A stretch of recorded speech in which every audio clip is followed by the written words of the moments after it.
बड़ी नाइंसाफी हो रही है पाकिस्तान के लोगों के साथ। बहुत जुल्म हो रहा है जनाब।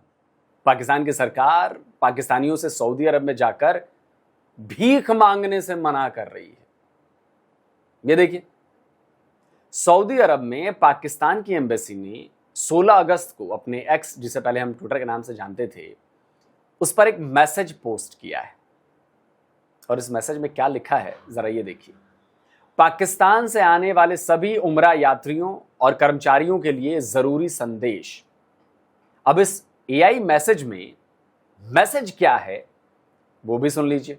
पाकिस्तान से आने वाले तमाम उम्रा ज़ायरीन और वर्कर्स से अहम गुजारिश। सऊदी अरब में भीख मांगना या इस तरह की किसी भी सरगर्मी में मुलव्वस होना कानूनन जुर्म है। खिलाफ वर्जी की सूरत में सऊदी इदारों की जानिब से गिरफ्तारी, मुल्क बदरी और सऊदी अरब में दोबारा दाखिले पर मुस्तकिल पाबंदी समेत सख्त कानूनी कार्रवाई का सामना करना पड़ सकता है। अब बताइए, जो देश अपनी पैदाइश के समय से ही भीख मांग कर गुजारा कर रहा हो, जो देश अपने लोगों से कह रहा है कि सऊदी अरब में भीख मांगना गुनाह है, इसलिए वहां भीख मत मांगो। आपको पता है ना, पाकिस्तान 15 अगस्त 1947 को बनने के बाद अपने पैदा होने के 1 महीने के भीतर ही कायदे आजम मोहम्मद अली जिन्ना ने अमेरिका से $2 बिलियन की भीख मांगी थी।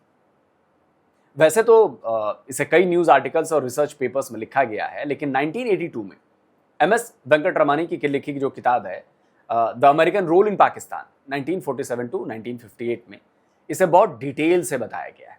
मैं मुसलसल जब भी पाकिस्तान की हिस्ट्री के बारे में पढ़ता हूं 1947 में जिस तरीके से वहां से इन्होंने शुरू किया। अब बल्कि मुझे अभी हिस्ट्री की एक बुक पढ़ रहा था जिसके अंदर मुझे पता चला कायदे आजम हमारे फाउंडर ने अमेरिका से 2 बिलियन कर्जा मांगने का, 2 बिलियन की ग्रांट मांगने के लिए लेटर लिखा था। और तब से पाकिस्तान और पाकिस्तानियों का भीख मांगने का यह सिलसिला बदस्तूर जारी है। कभी नेता मांगते हैं, कभी पब्लिक मांगती है, लेकिन पाकिस्तानियों को कमाई का एक बहुत बढ़िया रास्ता नजर आया सऊदी अरब, यूएई और तुर्की जैसे देशों में जाकर वहां भीख मांगने का। देखिए, मैंने आपको पहले भी कई बार पाकिस्तानी भिखारियों के जो वीडियो हैं वो दिखाए हैं, एक बार फिर से देखिए। अस्सलाम वालेकुम। इस भाई को कोई जानता है? नहीं नहीं नहीं, नहीं। इस भाई को कोई जानता है? ये देखो जी, पाकिस्तान से आया है, ये साले हमारे पाकिस्तान का नाम बदनाम कर रहे हैं। इधर देखो भाई, इधर एक मिनट तेरी वीडियो बना रहा हूं मैं। साले ये सऊदी अरब में आके मांग रहे हो, शर्म नहीं आती तुम लोगों को?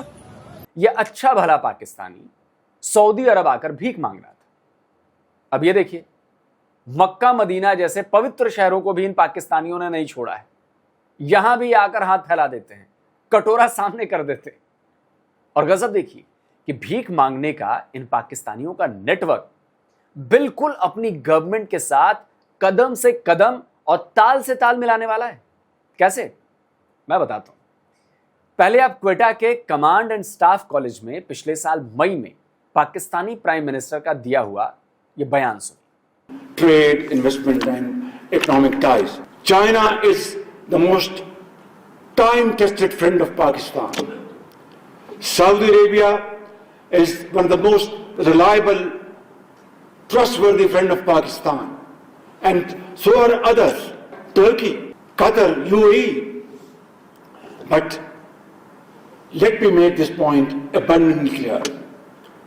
They expect us now to engage them in trade, in commerce, innovation, research and development, education, health, investments, in profitable ventures, mutually beneficial. And they no more expect that we go there with a begging bowl. अब चीन, Saudi अरब, UAE, Qatar और तुर्की जैसे देश नहीं चाहते कि पाकिस्तान उनके पास कटोरा लेकर जाए। यह बात खुद पाकिस्तान के प्राइम मिनिस्टर ने कही है। अब पिछले 79 सालों का तो यह पाकिस्तान का रिकॉर्ड रहा है, तो यह बात पाकिस्तानी पब्लिक को भी पता है कि उनकी सरकार किन किन देशों से भीख मांगती है। तो ये लोग वहां भी पहुंच जाते कटोरा लेकर, वहां की सड़कों पर भीख मांगने। अभी देखिए, अभी 5 अगस्त को ही खबर आई थी कि पाकिस्तान के दोस्त मुमालिक तुर्की ने 10 पाकिस्तानियों को भीख मांगने की वजह से डिपोर्ट कर दिया। इस्लामाबाद पहुंचने पर एफआईए ने उनके खिलाफ केस भी दर्ज किया। अप्रैल में खबर आई थी कि सऊदी अरब में भीख मांगने के जुर्म में सियालकोट की 3 महिलाओं को पकड़ा गया था। जियो न्यूज की यह खबर 17 दिसंबर 2025 की है। इसमें बताया गया कि 2025 में सऊदी अरब ने 24,000 पाकिस्तानियों को भीख मांगने की वजह से लात मारकर डिपोर्ट किया है। 6,000 पाकिस्तानियों को यूएई ने लात मारकर भगा दिया। तो पाकिस्तान का एक और दोस्त अजरबैजान, वो भी इसमें पीछे नहीं। पिछले साल उसने 2,500 पाकिस्तानी भिखमंगों को धक्के मारकर भगाया है। और रिपोर्ट्स तो बता रही हैं कि पाकिस्तानियों का ये भीख मांगो गैंग जापान और इंडोनेशिया तक पहुंचा हुआ है।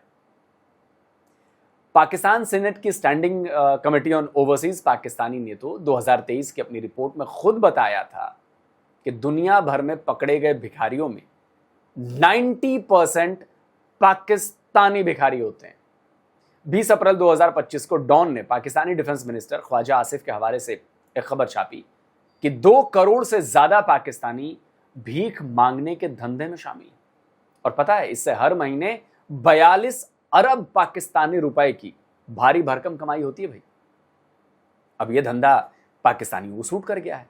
न पढ़ाई लिखाई की जरूरत, न किसी हुनर की, बस चाहिए तो एक पाकिस्तानी ग्रीन पासपोर्ट जिस पर वो टूरिस्ट वीजा लेकर सऊदी अरब, यूएई, तुर्की, कतर, अजरबैजान, इंडोनेशिया, जापान, दुनिया के कहीं का भी वीजा मिल जाए, वो इंडिया छोड़कर, इजराइल छोड़कर, तो न जाने वो कहां कहां चले जाते हैं और भीख मांगकर अच्छी खासी कमाई कर लौट आते हैं। लेकिन ये सिर्फ भीख नहीं मांगते, ये मक्का मदीना जैसे शहरों में ठगी भी कर लेते हैं। देखिए, तौर पर हरमैन में अपनी जानिब से व्हील चेयर सर्विस फराहम करना, बाल काटना या हजामत की खिदमत देना, लोगों में खैरात या माली इमदाद तकसीम करना, रकम का लेन देन और उधार करना सऊदी कवानीन के मुताबिक मुकम्मल तौर पर ममनू है। एक जिम्मेदार पाकिस्तानी शहरी के तौर पर सऊदी कवानीन की पाबंदी करें और गैर कानूनी सरगर्मियों से मुकम्मल इज्तनाब करें। सऊदी अरब में पाकिस्तान की एम्बेसी ने जो मैसेज जारी किया है उसमें और क्या कहा गया है? असल में ये पाकिस्तानी केवल भीख नहीं मांगते बल्कि मक्का मदीना में फर्जीवाड़ा भी करते हैं, धोखेबाजी करते हैं, लूट लेते हैं। जैसे ये मक्का की मस्जिद अल हरम और मदीना की मस्जिद अल नवाबी, जिन्हें हरमैन शरीफैन भी कहा जाता है, वहां व्हील चेयर के जरिए अवैध वसूली करते हैं। मक्का मदीना की इन दोनों मस्जिदों में बुजुर्ग और बीमार लोगों के लिए फ्री व्हील चेयर सर्विस है। लेकिन पाकिस्तानी गैंग पहले से वहां पहुंचकर व्हील चेयर पर कब्जा कर लेते हैं।